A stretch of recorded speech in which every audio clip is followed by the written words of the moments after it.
Y el tercer elemento que voy a utilizar para esta concepción de la inconmensurabilidad discursiva es que muchos términos normativos son valorativamente cargados, es decir, están anclados en diferentes paradigmas valorativos.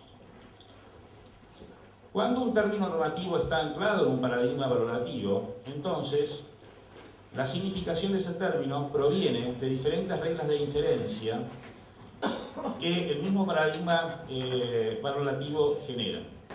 Diferentes valores, diferentes paradigmas valorativos les dan a diferentes términos redes semánticas distintas. Los significados muchas veces son inconmensurables y se produce este fenómeno de la inconmensurabilidad o intraducibilidad.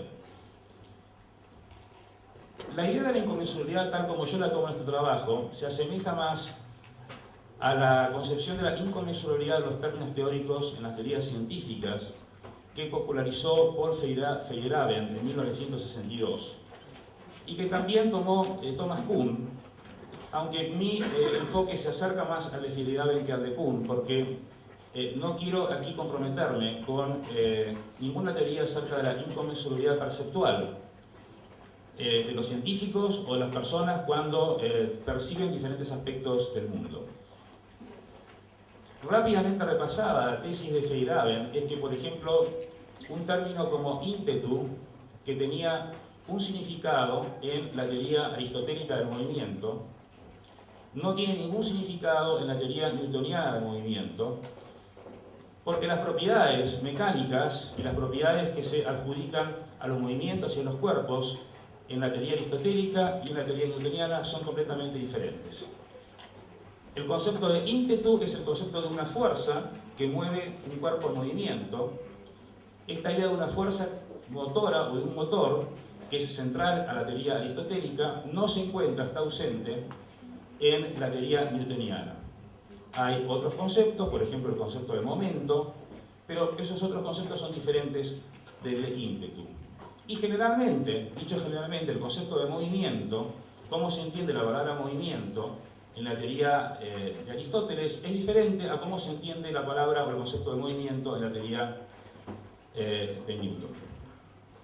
Otra línea de afinidad es con los trabajos de Alasdair MacIntyre, quien sostuvo, como muchos de ustedes seguramente saben, que uno de los problemas de los filósofos morales de la modernidad es que se encuentran con un lenguaje moral, un lenguaje normativo, que proviene de los tiempos clásicos, que tenía significaciones que estaban atadas, por ejemplo, a la existencia de Dios y a los mandatos divinos, y que luego de la secularización estos términos pierden una parte de su significado y nos encontramos entonces con fragmentos, con partes, pero no con el significado completo.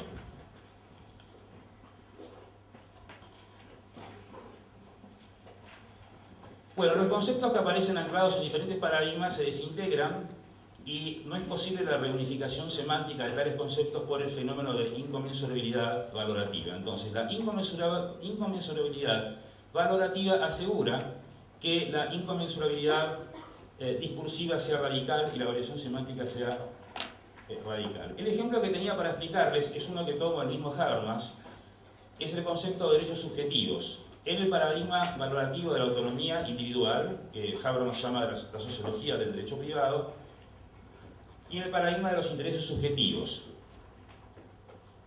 Y tenía dos filminas en las cuales ejemplifico con 6 redes semánticas, con 6 reglas de inferencia, como el concepto de derecho subjetivo, en el paradigma de la autonomía individual que estuvo vigente hasta mediados del siglo XIX, cambia completamente su significado a partir de finales del siglo XIX, cambio que muchas veces se sitúa en la obra del filósofo Schelling, pero es un tema que no lo podemos ver en detalle. Vamos ahora al segundo problema, que es el problema de del dilema discursivo o de la paradoja doctrinal. Este problema, en teoría, fue descubierto por von Hauser y Seger en 1986. Unas semanas atrás yo creía haber encontrado que el filósofo argentino Carlos Cosio lo había descubierto en 1945, como conté en la cena de ayer, pero pocos días después me encontré con la triste realidad de que en realidad Cosio lo había tomado de un filósofo de derecho italiano que escribió este problema en 1921. En el día de hoy recibí un email de Broder Rabinovich, que es uno de los especialistas en este tema, y estaba muy asombrado porque no había escuchado nunca hablar de este filósofo italiano que se llama Roberto Bacca. Nadie escuchó nunca hablar de él, yo tampoco, si hubiera sido por el libro de Cosio, que tengo que reconocer por accidente, por total fortuna encontré y me puse a leer. A ver si puedo terminar aunque sea este segundo problema y voy a tener que dejar el tercer problema para una futura visita a Chile. Vamos a suponer que tenemos un tribunal colegiado con 3 jueces, juez A, juez B y juez C, que tiene que discutir si una persona va a ser condenada o no. Y los 3 jueces aceptan la doctrina del derecho penal, que la persona tiene que ser condenada si cometió el acto en cuestión y si ese acto constituye un delito punible. Estoy simplificando al extremo. Y además los 3 jueces aceptan, porque esto lo acepta toda la comunidad judicial, que solamente una persona es condenada. Se contesta la pregunta condena por sí, si la respuesta es afirmativa a la cuestión primera y a la cuestión segunda.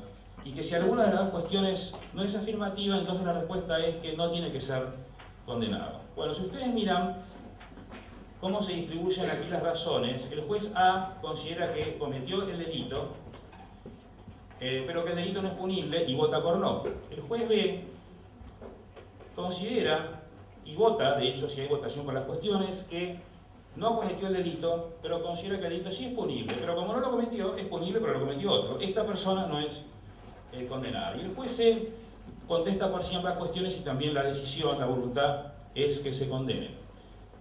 No hay unanimidad, entonces ¿cómo se forma discursivamente la voluntad racional de este tribunal colegiado, la voluntad colectiva? Se vota. Cuando votan, fíjense que en la tercera columna que dice condena, resulta que por mayoría el tribunal colegiado dice no hay condena, es decir, el individuo es absuelto. Pero si aplicamos la regla de 2 por 2 por 1, pero si aplicamos la regla de mayoría a las 2 cuestiones individuales, resulta que la pregunta de si cometió el acto tiene 2 respuestas afirmativas, la de A y la de C, es decir, que gana, cometió el acto, es mayoría, y lo mismo la de si es delito punible, tiene respuestas afirmativas del juez B y del juez C, es decir, la mayoría considera que es delito punible. Esto que muestra que hay una incoherencia, una inconsistencia entre la voluntad mayoritaria, que dice que el individuo tiene que ser absuelto, y las razones mayoritariamente aceptadas, o los juicios racionales, que dicen que el individuo tiene que ser condenado. Algunos estudiantes en mi facultad dicen, bueno, esto muestra que hay que, por indubio pro reo, hay que utilizar el procedimiento de las decisiones, pero obviamente si el problema es si se aplica legítima defensa, el resultado es exactamente inverso, es decir, que no es un problema de indubio pro reo.